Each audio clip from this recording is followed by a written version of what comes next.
Now I would like to invite Ms. Joti Brar, Vice Chair of the Communist Party of Great Britain, Marxist-Leninist, to make a few remarks.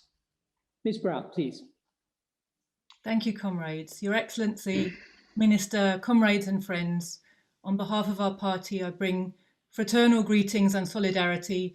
We are deeply honoured to be participating in this event and to be marking with you an occasion of such historic significance, not only to the Chinese people, but to workers and oppressed people all over the world. You know, the achievements of the Chinese Revolution and the Chinese Communist Party, which led that revolution, are tremendous and earth-shaking. It's not possible to say very much on such a large topic in only a few moments. So of necessity, I can discuss only a very few of what I would like to. But the need to be brief also focuses the mind.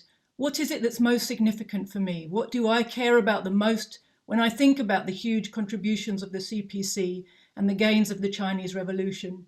And what is it I want workers in Britain to care about and to learn from the Chinese experience?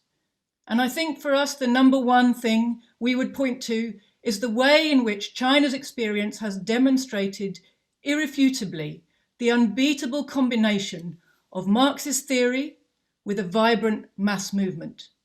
Marxism-Leninism is a powerful weapon. It's the ideology of the modern working class. It lays bare the economic bones of the capitalist imperialist system. It exposes that system's inner logic. It reveals the contradictions that are at the heart of capitalism's insoluble problems. It shows us how the system came into being, and it shows us not only how we will be able to put an end to that system, but what we should build in its place. Marxism gets its power from science, from being rooted in objective reality, and from telling workers the truth. But no amount of being right will bring us socialism if we are not able to connect this understanding with the masses. As the Bolsheviks did, as the Chinese communists did, we too need to find a way to put this powerful tool into the hands of the people.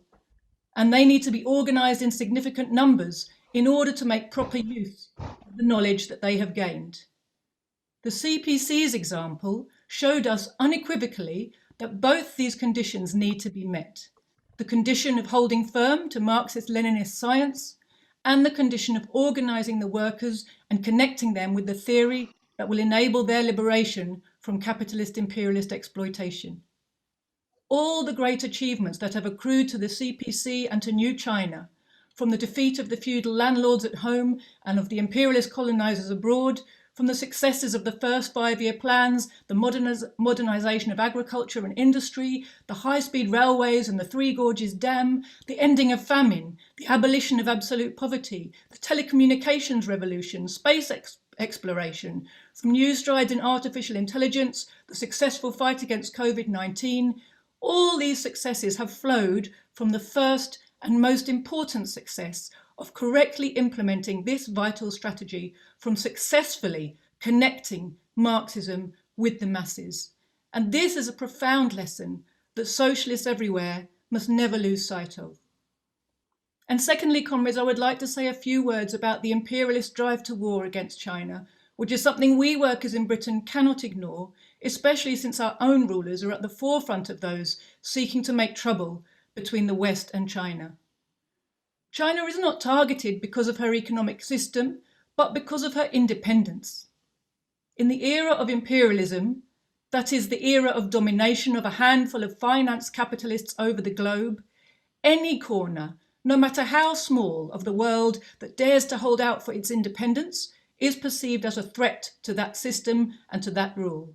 And of course, China is not a small country, but a very large one, home to many workers and many resources. And this hostility of imperialism is not rational when viewed through the lens of human logic. It does not respond to rational or diplomatic overtures. It's not assuaged by disarmament or assurances of peaceful intent. And that's because it stems from an entirely separate logic, the logic of capitalist imperialism, the desperate quest to expand markets and seek out ever more to seek out sources of raw materials, opportunities for making maximum profits. This is an urge that cannot be argued with in the era of imperialism. Not for nothing did Lenin tell us over a century ago that imperialism seeks domination, not democracy. Imperialism is driving towards war with China because it cannot stand to be denied the opportunity to control every last resource and to exploit every last worker in China's territory and in the countries that China helps to develop outside of imperialist control. It cannot stand to see China offering fraternal assistance so that other countries can raise themselves up instead of remaining forever as chattels and debt slaves to the global corporations. It is driving to war because the deep economic crisis of capitalism, which is a global crisis of overproduction, is driving the competition to control materials and opportunities for profit-taking to fever pitch. We socialists in Britain are duty-bound to explain these things to our fellow workers.